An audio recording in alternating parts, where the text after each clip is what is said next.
had an enormous economic recovery, but the minds of people had been so scarred, the memories. Parents told their children. 1929 became a symbol in people's minds. I mean, if you said 1929, it was like saying 1776 or 1492. I mean, everybody knew exactly what you were talking about. In 1929, my dad, who was 26 years of age then, was employed as a security salesman by a local small bank. He sold stocks and bonds, but he mostly sold stocks. And when stocks fall 48%, and you were selling them to people a few months ago, you really don't feel like going out and facing those same people. So I think my dad probably elected to do, as they say now, shelter in place, which means stay at home.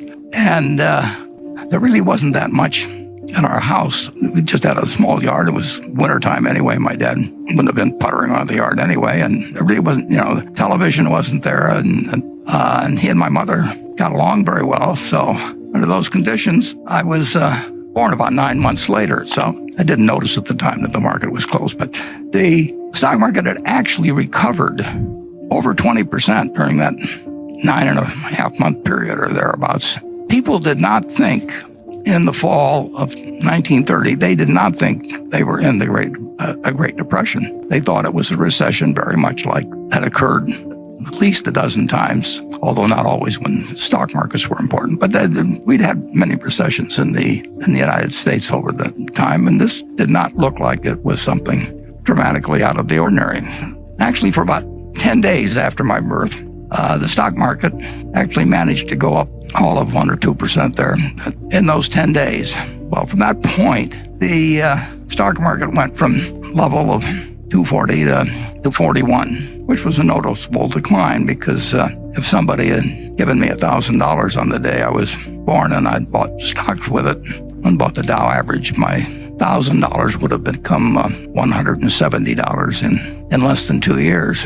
That is something that none of us ever experienced. That we may have had it with one stock occasionally, but in terms of having a broad range of America marked down 83% in 2 years and marked down 89% of the peak was in September 3rd, 1929, was extraordinary. And in that intervening period, less than 1 year after I was born, just slightly less than 1 year, my dad went to the bank where he worked and had his account. And of course, the bank had a sign on it closed. And so he had no job.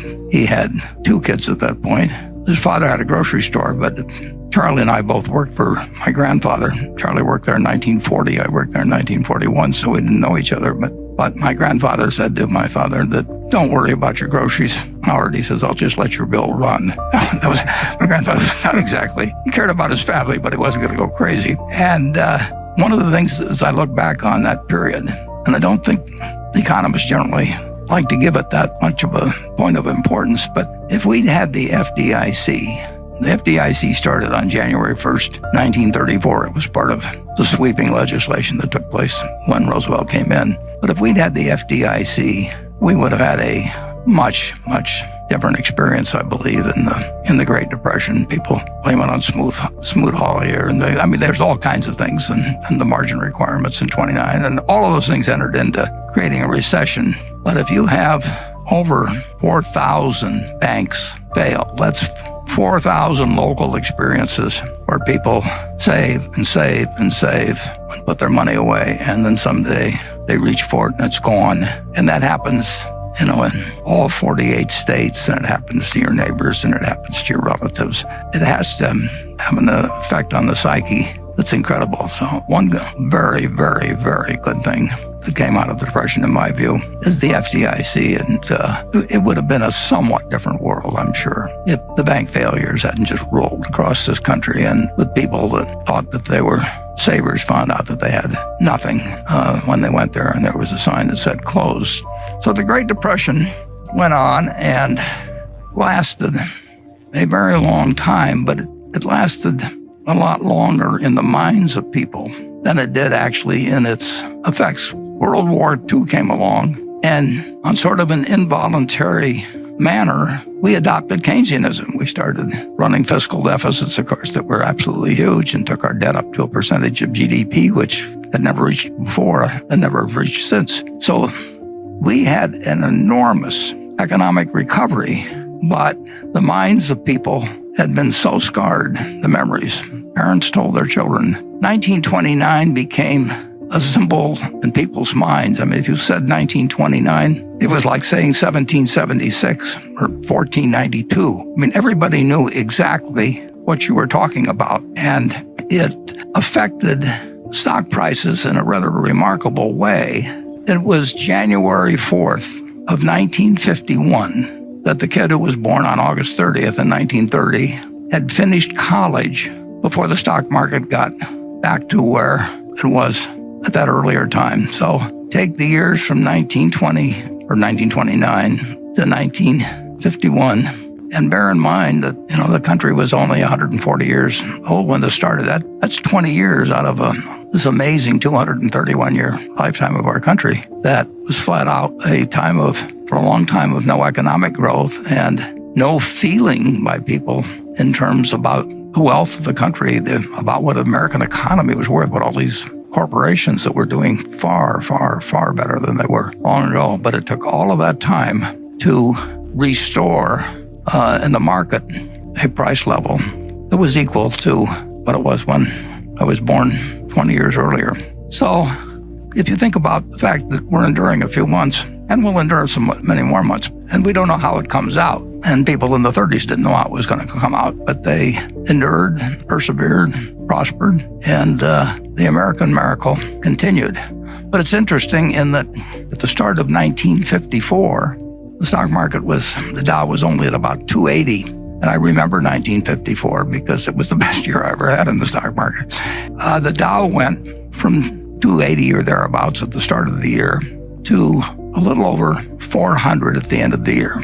And as soon as when it crossed 381, that famous figure from 1929, when it went to 400, everybody wondered, is this 1929 all over again? And that seems a little far-fetched because it was a different country in 1954. But that was the common question, and it actually achieved such a level of worry about whether we were about to jump off another cliff just because the 381 of 1929 had been exceeded, that Senator Bill Fulbright of Arkansas, who became very famous later in terms of the Foreign Relations Committee, but he headed the Senate Banking Committee, and he called a special investigation. He really was questioning whether we had built another house of cards again. And his committee, in March of 1955, with the Dow at 405, assembled 20 of the best minds in the United States to testify as to whether we were going crazy again.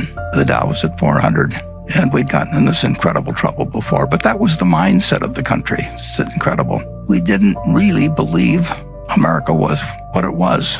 And my boss, the reason I'm familiar with this, was that I was working in New York for one of the 20 people that was called down to testify.